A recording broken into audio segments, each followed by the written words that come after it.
Hello, ladies and gentlemen. Welcome to Nerd News. I'm your host. Today, I want to talk to you about Baldur's Gate 3. Allegedly, we could have got a Larian Studio game that would have been from Ultima or Fallout.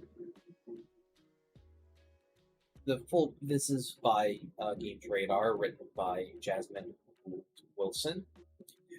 Baldur's Gate 3 Game Studio CEO says that if he couldn't make a D&D game, Fallout or Ultima were the only other RPG license that he would have considered instead. There's not a lot to choose from. It felt like there was a glass ceiling that we wouldn't be able to break through unless we had a AAA production values. It's hard to imagine any other studio delivering Baldur's Gate 3, but Larian CEO Swing Vicky said that this property was just one of 3 household RPG names he was going to work on. It would have been Ultima, it would have been Fallout, it would have been Baldur's Gate. There was not a lot to choose from. He tells Edge 400 about the big names he thought Larian needed to elevate it on an industry stage.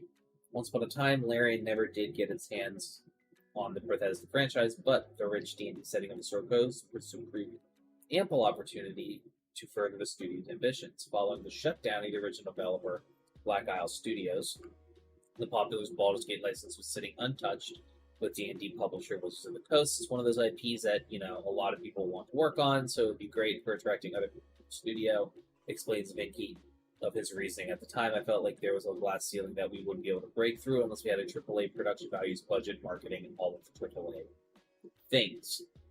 Elsewhere in the interview, Vinky discussed the impact of these production values and how they fitted into the game's pipeline, particularly when it came to cinematics. From where I was sitting, coming back to my strategic vision for Larian, cinematics made perfect sense. If we were going to bring a game like Original Sin to larger crowds, we would need to have AAA production values, whatever that takes, because it's only then that we were going to discover there was a market for this type of game.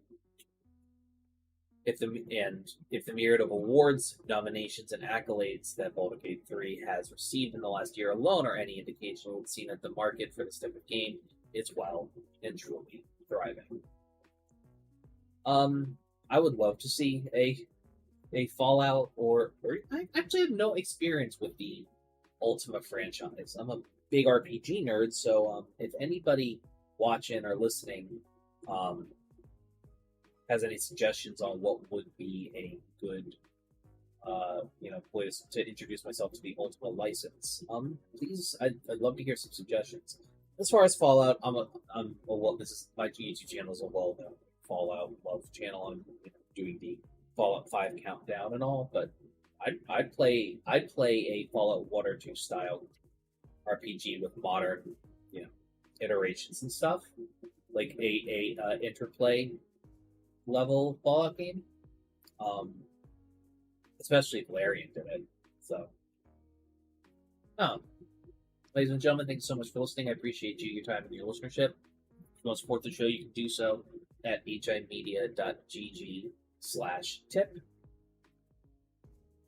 $1 a month is a boon to my mental health, and you get exclusive access exclusive perks, as well as early access videos, exclusive videos, journal entries, and more, all surfaced through our Discord. Pay however you want, and you can pay as little as $1.